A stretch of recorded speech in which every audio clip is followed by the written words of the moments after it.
Perkenalkan, nama saya Ayini Desnawan Sibua dari Stike Santa Elizabeth Medan. Di sini saya akan menjelaskan konsep dasar patologi dan patofisiologi. Yang pertama yaitu pengertian patologi, klasifikasi patologi, pengertian patofisiologi, pengertian penyakit, prinsip pembagian penyakit, agen penyebab penyakit, dan mekanisme patofisiologi.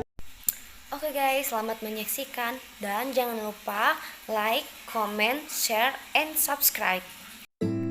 Konsep dasar patologi dan patofisiologi.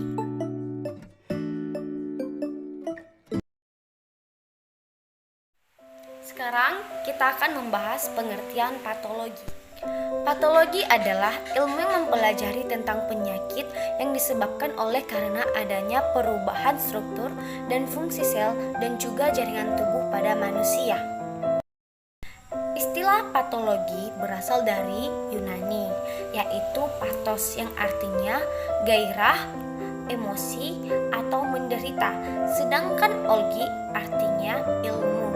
Patologi ini mempunyai tujuan utama yaitu untuk mengidentifikasi penyebab sebuah penyakit sehingga kita dapat memberikan petunjuk kepada pasien atau memberikan program pencegahan, pengobatan, perawatan terhadap penyakit yang diderita pasien. Selanjutnya, klasifikasi patologi. Klasifikasi patologi. Klasifikasi patologi ini dapat dibagi dalam beberapa bagian. Yang pertama yaitu patologi anatomi. Patologi anatomi ini yaitu pemeriksaan sel organ atau jaringan tubuh yang dilakukan dengan pemeriksaan seperti histopatologi dan juga sitopatologi. Saya akan mengambil salah satu contoh bagaimana cara pemeriksaan histopatologi. Cara pemeriksaan histopatologi ini yaitu dengan cara membiopsi. Biopsi ini merupakan salah satu cara atau prosedur medis berupa pengambilan sampel kecil dari jaringan tubuh dibawa ke mikroskop untuk diperiksa. Pemeriksaan ini dapat dilakukan di seluruh tubuh termasuk sumsum tulang belakang, kulit, ginjal, dan paru-paru. Biopsi juga dapat membantu kita agar kita dapat mengetahui tingkat keparahan pasien. Nah, jika kita telah mengetahui hal tersebut, maka kita akan memberikan pelayanan kesehatan terhadap pasien tersebut. Salah satu contoh pemeriksaan sitopatologi ini yaitu dengan cara pemeriksaan sel neoplasma untuk mengetahui tipe sel tersebut termasuk ganas atau jinak. Patologi klinik. Ilmu patologi yang mempelajari dan mendiagnosa penyakit berdasarkan hasil pemeriksaan biokimia tubuh sehingga bahan pemeriksaannya berupa urin, darah, dan cairan tubuh lainnya. Nah, di sini kita akan mengambil salah satu contoh pemeriksaan dalam menentukan diagnosa penyakit gagal ginjal. Maka, pemeriksaan patologi kliniklah yang akan dilakukan dengan menggunakan bahan urin pasien. Nah, di situ kita akan mengetahui apakah pasien tersebut mengalami penyakit ginjal atau tidak. Patologi forensik.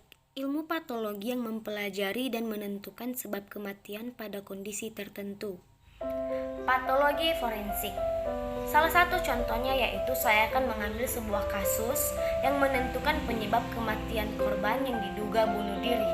Nah, pemeriksa akan mempelajari apakah benar korban bunuh diri atau dibunuh terlebih dahulu, kemudian direkayasa seperti bunuh diri.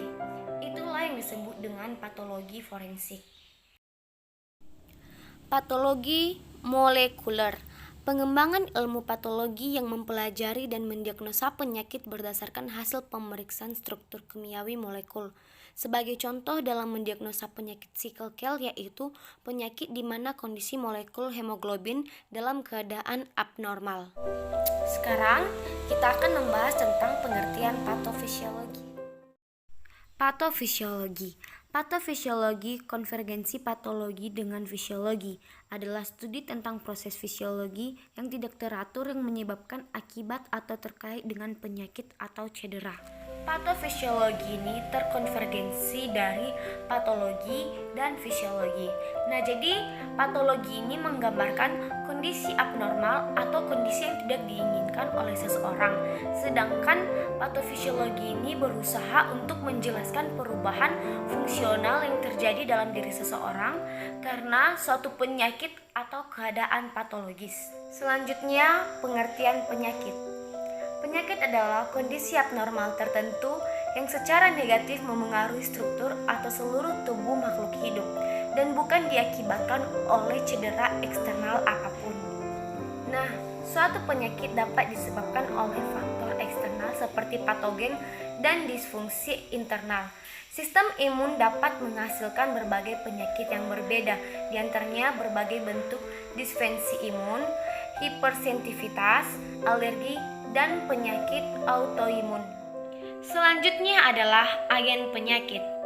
Agen penyakit ini adalah makhluk hidup atau mati yang memegang peranan penting di dalam epidemiologi yang merupakan penyebab penyakit, dan ini dapat dikelompokkan dalam beberapa golongan. Yang pertama yaitu golongan virus, misalnya influenza dan cacar. Yang kedua yaitu golongan rickettsia, misalnya tifus. Yang ketiga adalah golongan bakteri, misalnya disentri. Yang keempat adalah golongan protozoa, misalnya malaria dan filaria. Yang kelima adalah jamur, misalnya seperti panu. Dan yang keenam adalah golongan cacing, yang misalnya seperti cacing perut. Selanjutnya, prinsip pembagian penyakit. Prinsip pembagian penyakit ini terbagi dalam beberapa bagian. Yang pertama yaitu penyakit menular. Penyakit menular merupakan penyakit infeksi yang disebabkan oleh mikroorganisme seperti virus, bakteri, parasit, atau jamur. Penyakit ini dapat terjadi atau dapat berpindah ke orang yang sehat. Yang kedua adalah penyakit herediter dan kongenital. Penyakit herediter atau genetik yaitu penyakit yang diwariskan secara genetik. Sedangkan kongenital adalah penyakit yang kelainannya berkembang selama periode kehamilan dan manifestasinya ada sejak lahir. Contohnya sindrom Down. Terakhir adalah mekanisme patofisiologi. Di sini saya akan menjelaskan bagaimana terjadinya mekanisme patofisiologi tukak lambung. Mekanisme patofisiologi tukak lambung. Jika seorang terkena asam lambung, maka sel epitel hancur, kemudian mukosa hancur, dan terjadilah yang disebut dengan tukak lambung. Ketika sel epitel hancur, maka histamin meningkat, lalu menyebabkan vasodilatasi. Lalu plasma bisa bocor dan terjadilah yang disebut dengan tukak lambung. Begitu juga jika mukosa lambung hancur, maka terjadi pendarahan dan menyebabkan tukak lambung. Nah, selanjutnya jika mukosa lambung hancur, maka pepsin akan meningkat. Contohnya, jika kita makan, maka makanan yang ada di dalam mulut akan terasa asam. Terus air liur juga asam. Itu terjadi karena meningkatnya enzim pepsin yang ada di lambung. Lalu bisa menyebabkan kapiler dan vena hancur dan juga dapat terjadinya tukak lambung.